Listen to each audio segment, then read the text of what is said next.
শিখবে, আর আমার শেখানোর জন্য কেন বাদ দেবে? এটা কি হওয়ার কথা? এটা হওয়ার কথা না।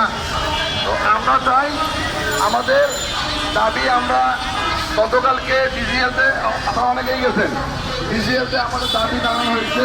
উনি আশ্বস্ত করছেন যে আপনারা অভিজ্ঞ লোক, আপনারা দক্ষ লোক, আপনাদেরকে আমরা বিবেচনায় রাখবো। এটা মুখের কথা, কিন্তু এটা তো আমরা কোনো ডকুমেন্ট পাই নাই। উত্তরের প্রশাসক উনি বলছে যে ওনাদের পক্ষ থেকে সর্বোচ্চ চেষ্টা করবে, কিন্তু সবাই চেষ্টার মধ্যে আছে। আমরা চাই চেষ্টা না, এখানে 1 লক্ষ লোক নেবে, মাত্র আমাদের 4,000 লোক। এই 1 লক্ষ লোকের মধ্যে 4,000 লোক হয় মাত্র 4%।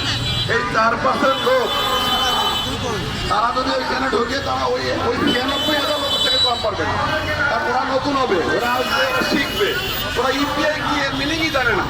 আর এরা ইউপিআই এর প্রত্যেকটা রোজে কি কি সেবা। আপনাদের মূল দাবিটা বলেন, এখন কি দাবি, যেহেতু ধারাবাহিক চলছে? মূল দাবি হয়েছে স্থানীয় সরকার মন্ত্রণালয় থেকে 198টা বিল্ডিং, যে বিল্ডিংগুলো স্থানীয় সরকার মন্ত্রণালয় ছিল, এখন একটা প্রজ্ঞাপনের মাধ্যমে এইটা স্বাস্থ্য মন্ত্রণালয়ে হস্তান্তর করা হয়েছে। ইতিমধ্যে সরকারিভাবে হ্যান্ডওভারও করা হয়েছে। কিন্তু এইখানে যে কর্মকর্তা কর্মচারী সহ 4,382 জন লোক কর্মরত আছে, স্টিল নাও তারা সেবা দিচ্ছে, তারা অনিশ্চিত অবস্থায় আছে যে আগামী জুলাই 1 তারিখ থেকে তাদের চাকরি থাকবে কি থাকবে না এটা তারা জানে না। তারা চাকরি করতেছে, কিন্তু তারা অনিশ্চিতের মধ্যে আছে। এখন আমাদের দাবি, মাননীয় প্রধানমন্ত্রী যে প্রজ্ঞাপন দিয়া এই বিল্ডিংগুলো এবং বিল্ডিংয়ের মধ্যে ইনস্ট্রুমেন্টগুলো উনি হস্তান্তর স্বাস্থ্য মন্ত্রণালয় দিচ্ছে।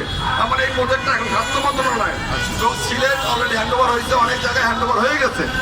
এখন আমাদের দাবি এই বিল্ডিংয়ের সাথে 4,382 জন কর্মকর্তা কর্মচারী, যাদের যোগ্যতা অভিজ্ঞতা গ্রেড অনুযায়ী, এখানে বিল্ডিং শুধু বিল্ডিং না, ভালো বিল্ডিংও আছে। যেমন আমাদের 192টা বিল্ডিংয়ের মধ্যে 115টা বিল্ডিংয়ে নগর স্বাস্থ্য সেবার কার্যক্রম চলমান, বাকিগুলো বন্ধ বা অন্যান্য এনজিওর মধ্যে পরিচালিত হয়।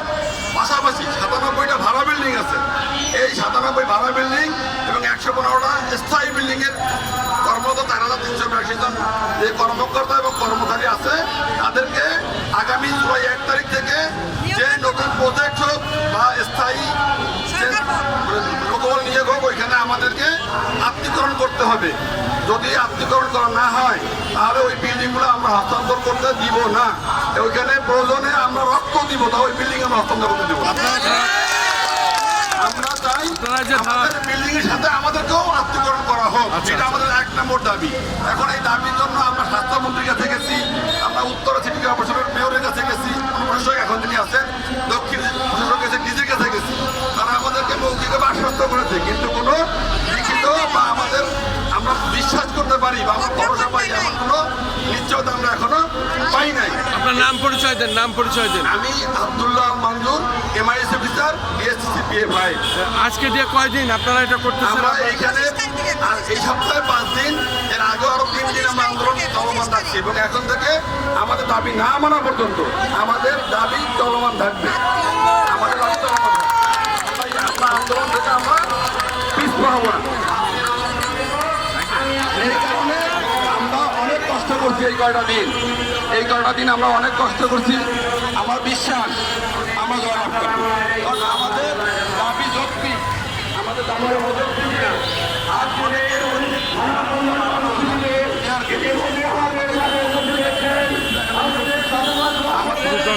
Urban primary health care services delivery তারা শান্তিপূর্ণ মানববন্ধন করছে এবং তাদের দাবি আদায়ের লক্ষ্যে তারা